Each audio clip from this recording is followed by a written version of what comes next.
What is up, everybody, and welcome to FLW Videos. In today's episode, we will be extending into another episode into the Deep Dive series, where we take a look at a Pokemon highlighted in Pokemon Go and talk about it from a raid perspective, PvP, should you power it up, should you unlock a secondary charge move, and then of course so much more. So today we will be specifically talking about Kyogre, because Kyogre and Groudon will be coming back throughout raids during the summer, but Kyogre is up first. Before we get started, here is a really cool clip that I had sent to me on Twitter. Definitely creative. The fans are going wild for this. I've been asked so many times to make a sock to complement Adventure Sync, and your wishes have come true. I did go ahead and make the Adventure sock. The ultimate style, the ultimate price, and then of course, the ultimate bounce. So if you are interested in that, definitely check out the link in the description. But with all of that being said, let's go ahead and get into the video.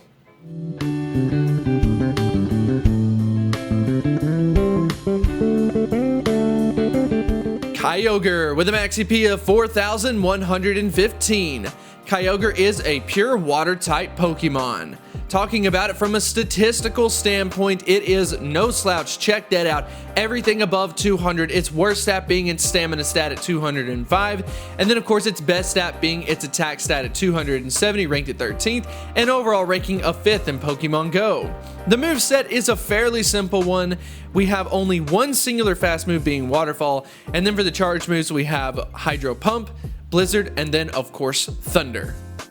So as far as the overall stats are concerned, so far so good for Kyogre.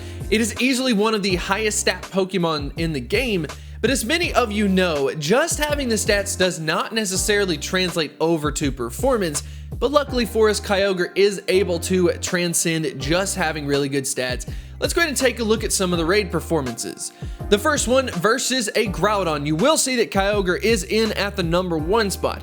But something interesting to point out is that Roserade is within a second of the performance of Kyogre.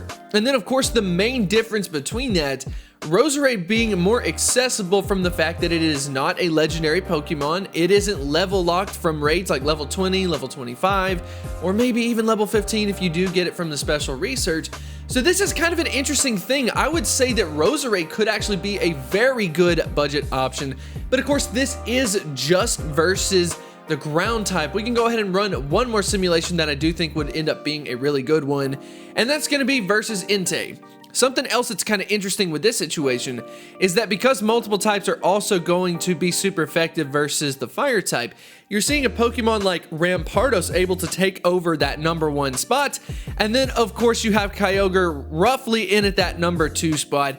So over time, I would say that the overall just dominance of Kyogre has definitely changed, especially since Generation 4 got put in with a Pokemon like Rampardos, with a Pokemon like Roserade. Roserade, especially getting the move Grass Knot, really propelled it forward. But despite all of this, I would still say that Kyogre is still holding on to a definite top 3 position, and probably will for a long period of time, which is definitely a good thing. So as far as this being a safe investment, I would absolutely give it the seal of approval if you do want to go ahead and power up Kyogre. I don't think you're going to regret it. Yes, there are some budget options that can relatively perform as well, but Kyogre long term, it really isn't going to slip too much more. And that's just talking about if it doesn't get any type of update to the moveset. I mean, it's come back so many times, I would expect it to get some type of update. Maybe if we did see a little bit of diversity on the quick move, we could see it being useful in a little bit of some other ways. For example, like Groudon being useful because it has Solar Beam. A lot of people opt to use that as opposed to using Earthquake as well. But keep in mind, we're talking about Kyogre in its current form. There's also some future value associated to Kyogre, for the simple fact that it will have a primal form if that gets introduced into Pokemon Go. Oh wow, Kyogre is going to blow the competition away. A couple of its competitors will gain a Mega Evolution, but they're not going to be able to compete with Kyogre on this type of level. So definitely keep that in mind as far as the future value is concerned. I wanted to go ahead and end the video talking briefly about PvP. Unfortunately, Kyogre isn't necessarily the best Pokemon from a PvP perspective. It really comes down to it just being a one-trick pony, not having a lot of diversity in its moveset.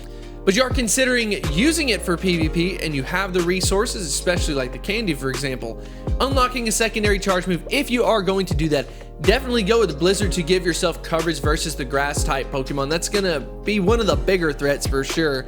So definitely keep that in mind. But as far as endorsing that, I'm gonna go with a no. But there's probably somebody out there who just really enjoys Kyogre and they want to go ahead and unlock it and then of course play for it with PvP. I'm not gonna stop you. I'm just not going to endorse it. But anyways, I hope you did enjoy the video. I'm gonna go ahead and end on a question of the day, and it does relate to the weather trio. When you talk about Kyogre, Groudon, and Rayquaza, which is your favorite? Definitely let me know in the comments section below, and I will see you next time. I wanted to extend a huge thank you to the supporters over at Patreon. You definitely make this possible, and I 100% appreciate this support. If you are interested in supporting my channel on Patreon, definitely feel free to check out the link in the description.